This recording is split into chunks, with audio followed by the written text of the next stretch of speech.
Hello, I'm David Groninger here in Seattle, Washington. And this talk, it's some additional information on the gold mine exercise. The gold mine exercise. Because there is so much value that can appear in your life as a result of continuing to do this gold mine exercise.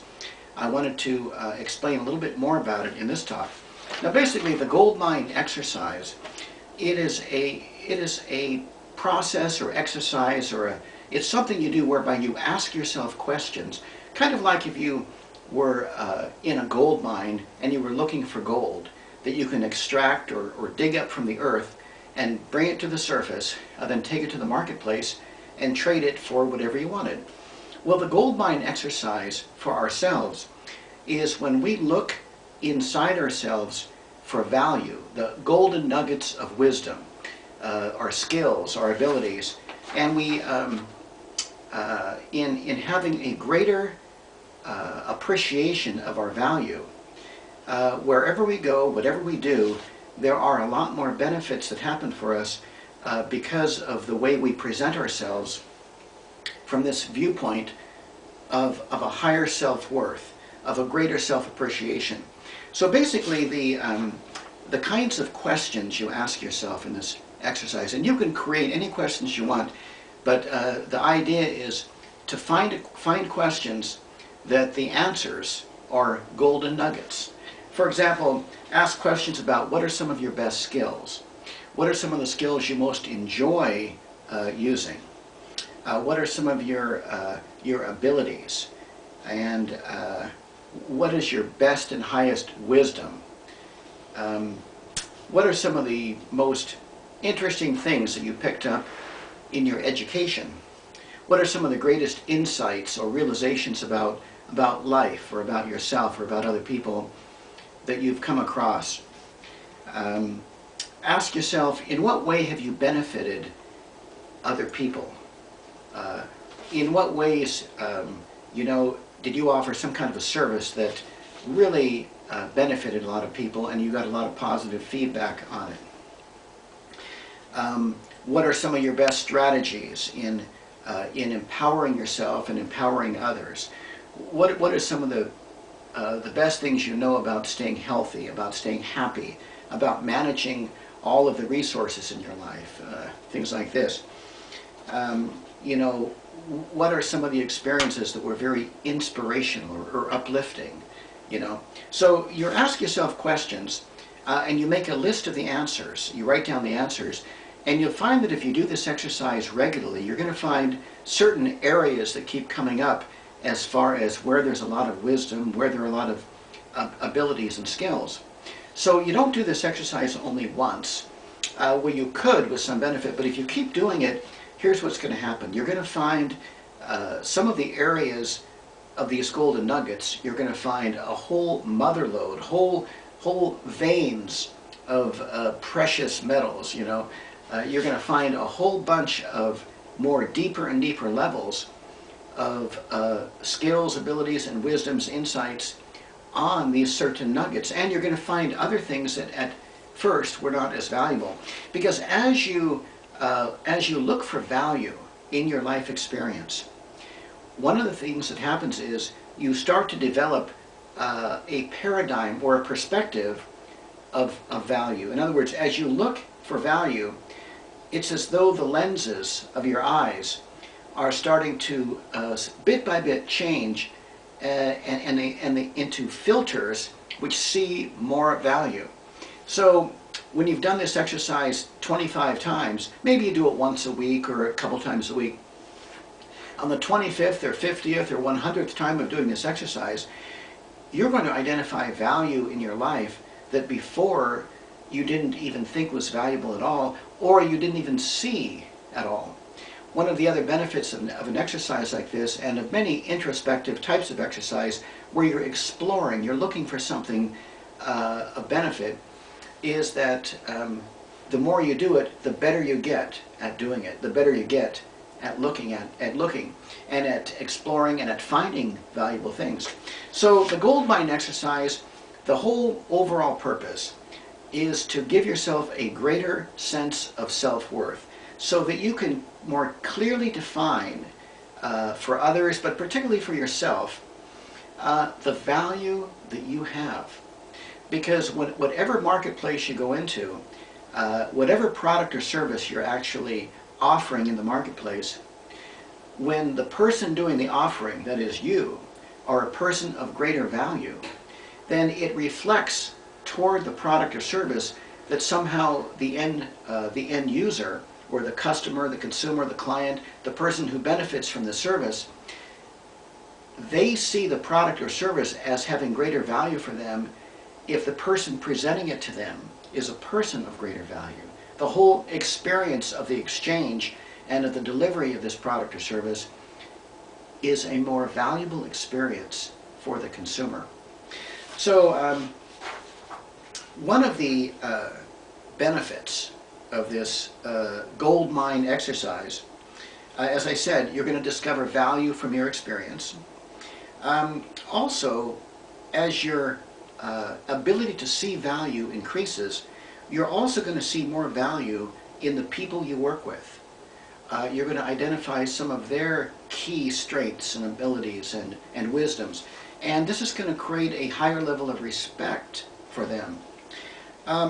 Additionally, if you're the leader or manager or the boss or organizer of some group or your place of work, when it comes to organizing the people that work with you in a good teamwork kind of a coordination, when you can see value in people, you can make the configuration or the way they work together such that each person is offering the greatest value they have in the team. So as a team, the team as a whole is offering a greater amount of value to the public or the customers that organization or company serves.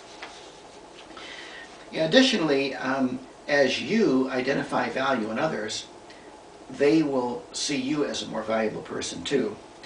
And even if you're not the boss at work, you're just a regular guy, doing a good job, the more you do this gold mine exercise, you are going to be seen as a person of greater value. So when it comes time that they need somebody else to take on more responsibility, whether it be a promotion, a new job was created there, whatever, you're going to stand out a little bit more because you're going to be viewed as a person who has value. Additionally, you're going to be able to see more value in the business world around you, particularly in the people that need your product or service.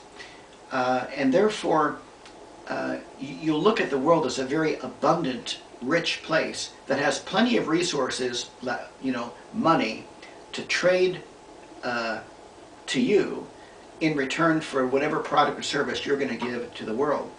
Because as your eyeglasses or paradigm or the lenses through which you see the world, as these lenses become more and more, value tinted, value directed, value perceiving, as these lenses become more and more this way, you're going to see a lot more value in the world around you.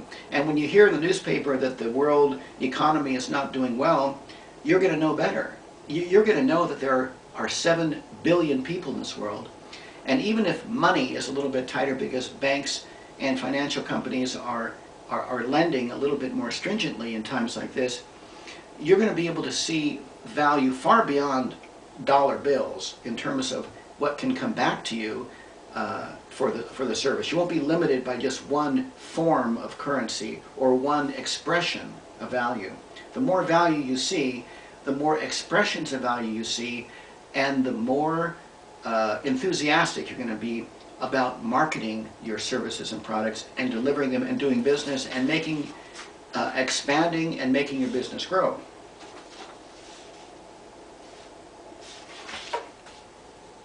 By the way, in addition to, seeing more value in the world around you, as your eyeglasses of value seeking get more and more focused and more clear and clean and, better to look through, you're going to find also, you're going to see value in your personal life, in your loved ones and family. You're going to see more value in them, which is going to result in greater respect. You're going to see more value in everything you do, the vacations you take, the travel you're doing, the creative endeavors in your life, the creative projects, whether you enjoy doing artwork or like I enjoy music. And you're going to see more value in all of these things, and therefore when you take even your hobbies to the marketplace or even engage in them, there's a greater chance that you can exchange them for some type of value in the marketplace, because you're a person of value and you're seeing more value in your art. By the way, one of the most fun movies I've ever seen, it's called Our Grapes, or Our Vines Have Tender Grapes. It's a movie from about 1948, and in this movie it's about a farmer, and his neighbor had a big barn that he had just built. It took him 40 years of his life savings to build this very modern barn with all this automated cow milking equipment, etc.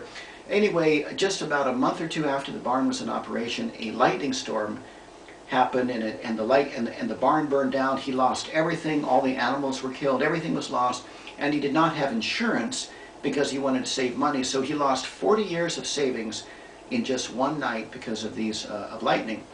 So the next Sunday in church, the people were bringing around a collection plate to try to help out this farmer who had lost everything.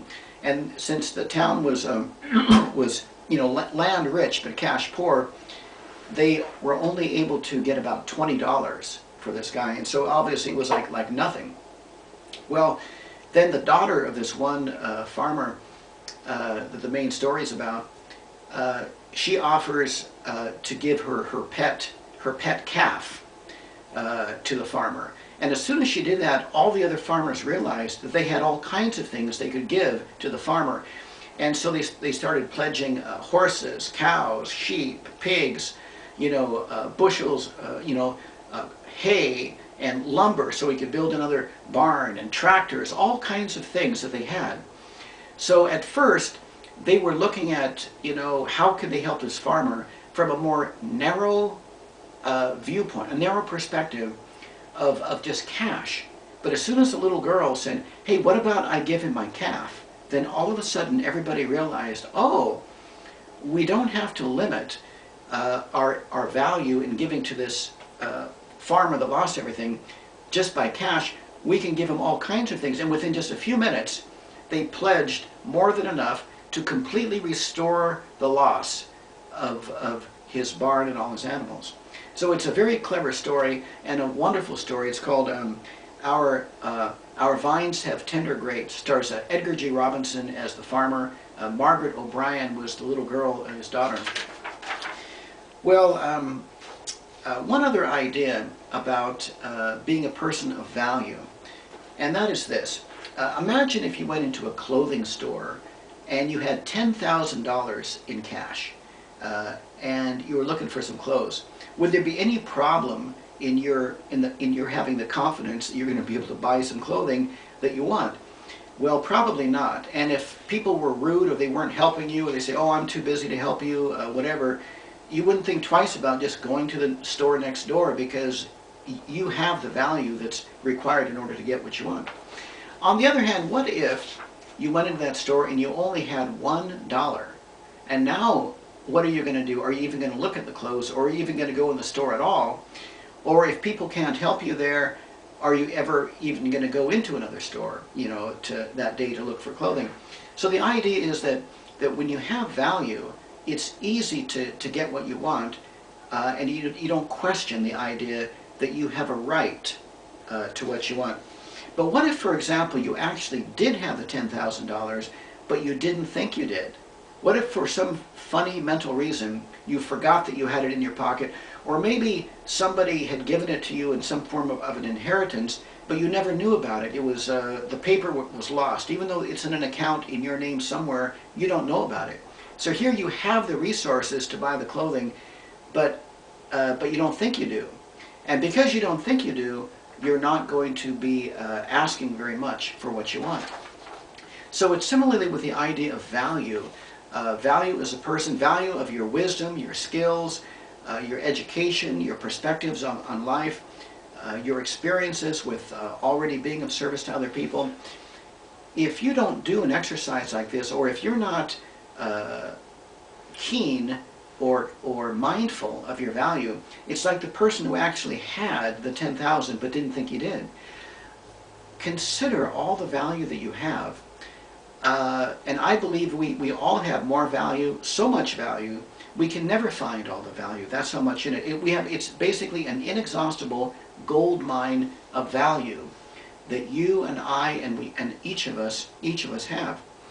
But if we do not mine this gold, if we do not identify this, recognize this as value, and bring it to the marketplace, then it's like having the 10,000 but not knowing we have it. So here are all these people walking around wishing they had more, wishing that they could somehow ask for what they want in life, but they don't feel quite worthy because they don't have the money to pay for what they want. But little do they know, they have more than enough value. And I believe that each of us can identify more than enough value within us in order to somehow exchange that in the marketplace of this world for anything that we want. Even if we don't have the cash, we can find some form of value that can be traded to someone else to eventually get the cash, or a direct barter or something like this. So the value of this gold mine exercise is immense. It covers many areas of life, and it's ongoing. You know, some people think their value is, for example, if you went to college and you have your college degree and then maybe a master's degree, and so you think, well, in the workplace, my value is my college degree and my master's degree. And maybe it stops there, and maybe what years of experience you have at particular jobs. However, if you continue to do this gold mine exercise, you're going to find that your value is not a constant, like a college degree and the master's degree and maybe 10 years of experience. Your value is a variable. It is a growing variable. That is the power of this gold mine exercise. Your value is constantly increasing, like a graph, you know, going up. It is a variable that is increasing and growing. Consequently, life can get easier and more fun, and you can more easily get what you want in life the more you are aware of all of the value that you have. So the oh, and one other idea, by the way. What if, for example, somebody who had a Harvard business degree, and he goes to apply for a job, and they're very impressed with this Harvard business degree, but what if, for whatever reason, the guy had a bad attitude, or maybe he was lazy, or maybe he didn't really care about working because maybe he didn't have to work or whatever. Now you take another person in there who is applying for the same job who does not have a Harvard business degree, but he's very enthusiastic, and he has identified a great deal of value that he has, and he comes to the job interview with a great deal of ambition and motivation to do well, motivation to learn, and has done a great assessment or inventory of his value, and he might appear 5 times stronger as a candidate for that job than someone who has a business degree from one of the most esteemed business universities in the world. So keep in mind this gold mine exercise. It makes kind of a level playing field, you might say, in the workplace, because it allows you to show up as a person of value, and you're going to get more respect, and it's going to allow you to see more value in your company. It's also going to allow you to see a little bit more about the kind of value that your company needs, so that when you're going there to apply for the job and after you start working there, you'll be able to work a little bit more efficiently and directly on behalf of the specific needs and what they most value. And so that's alone is going to make you more valuable too when you're helping your company achieve their most valued objectives. So I hope you've enjoyed this additional talk called the Gold Mine exercise. You might call this the gold mine exercise, the sequel. And keep in mind that the radiating effects of this gold mine exercise, that it's going to benefit you. You'll find value in yourself, in others, in the workplace, in your personal life. Everywhere you go, you're going to see more value. And life is going to be more fun, because it's like, I don't know, it's like walking in Beverly Hills every day. Everything seems rich. Well, when you can see the richness everywhere you are, when you can see the value, it's like living and working in Beverly Hills or something like this. So I believe that there's no limit to the value that you can find within yourself and within others. And I believe you can prove this to yourself by continuing to do this exercise. And again, it's a simple exercise. You can create your own questions. And they're just questions where you merely ask yourself, what value do I have? You know, what wisdom do I have? What skills do I have that others might benefit from? And I think it's fun to do this exercise with other people. Do it in a group. You'll learn more about the value of others. They'll learn more about you. And also in the workplace, in the business world, in the world marketplace anyway, it's a group setting. So why not do this exercise in a group setting also? You'll be able to benefit other people by introducing them to this exercise and all of the indirect benefits that come as a result of them doing it. And you could even start a regular weekly meeting where you get together and you just do the gold mine exercise. I tell you, it's one of the more powerful things a person can do, because it's kind of a starting point of a lot of things, of a lot of good things. And remember that your value need not be a constant value. It can be an ever-growing variable, an ever-growing variable. So this concludes this talk, the sequel on the gold mine exercise. And this is David Groninger in Seattle, Washington, wearing kind of a bright yellow shirt on a December day, saying thank you very much.